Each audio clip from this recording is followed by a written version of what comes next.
Brought by Vega, covered by Sensodyne and Women. Blue Zebra. કોઈપણ ચૂંટણીમાં એક મતનું મૂલ્ય કેટલું હોય છે તે ચૂંટણી હારી જતા નેતાને ખબર હોય છે અને ભારતમાં એવા મહાનુભાવો છે કે જેઓ એક મતે જીત્યા છે અને એક મતે હાર્યા છે.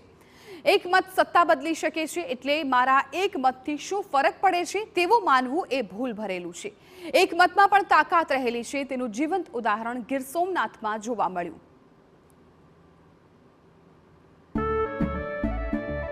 કેસરિયાથી મન જોગી થયું રે, દિલ ઝૂમે જુઓ મત મસ્ત થયું રે. કેસરિયાથી મન જોગી થયું રે. હર પળ મનાવો કેસરી त्योहार. વિમલ, બોલો જુબાન કેસરી.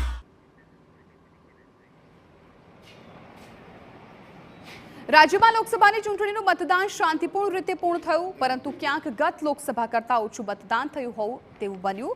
પરંતુ ગીર સોમનાથના ઉના વિધાનસભા વિસ્તારમાં આવેલા બાણેજ બૂથ પર 100% મતદાન થયું. જી હા, આ બૂથ પર એક જ મતદાર છે. બાણેજ મંદિરના મહંત હરિદાસ બાપુએ મત આપતા 100% મતદાન થયું હતું. એકમાત્ર મતદાર માટે ચૂંટણી પંચ ગીર સોમનાથના ઘટાટોપ જંગલ વચ્ચે 2002થી આખું વોટિંગ બૂથની વ્યવસ્થા કરે છે. એટલું જ નહીં, એકમાત્ર મતદાર માટે 15 કર્મચારીઓ ખડે પગે પણ રખાયા હતા. ये पहले 2099 में यहाँ बूथ लगते थे, ત્યારે मालधारी यहाँ रहते थे.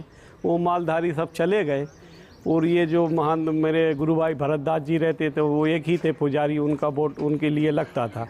2002 से शुरू हुआ एक का मतदान. પછી 2019 में मेरे गुरु भाई का शरीर पूरा हो गया, उसके बाद मैं महंत बना हूँ तो मेरा मत वोट चालू हुआ. कैसा आनंद हो रहा, दान दे के अच्छा ही आनंद होता है. જિલ્લા ચૂંટણી તંત્ર દ્વારા મંદિરની નજીક આવેલા વન વિભાગના ક્વાર્ટરમાં એક વ્યક્તિ માટે એક પ્રિસાઇડિંગ ઓફિસર, 2 પોલિંગ એજન્ટ, એક પટ્ટાવાળા, 2 પોલીસ તેમજ એક સીઆરપીએફ અને અન્ય સહાયક સ્ટાફ મળી 15થી વધુ વ્યક્તિઓની મતદાન સંબંધિત કામગીરી માટે નિયુક્તિ કરાઈ હતી.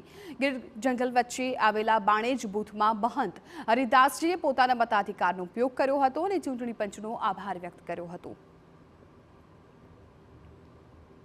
જે મતદારની યાદી છે એના પ્રમાણે મતદારનો નંબર ક્રમ નંબર 1 તેમજ એક જ મતદાર છે. પણ અમારી જે પ્રોસેસ હોય એ એક મતદાર હોય કે હજાર મતદાર હોય એની પ્રોસેસ સેમ રહે છે અને જે અમારી ફરજના ભાગરૂપે છે તે અમે આખી પ્રોસેસ પૂર્ણ કરી છે. Brought by Vega, covered by Sensodyne and Women. Blue Zebra.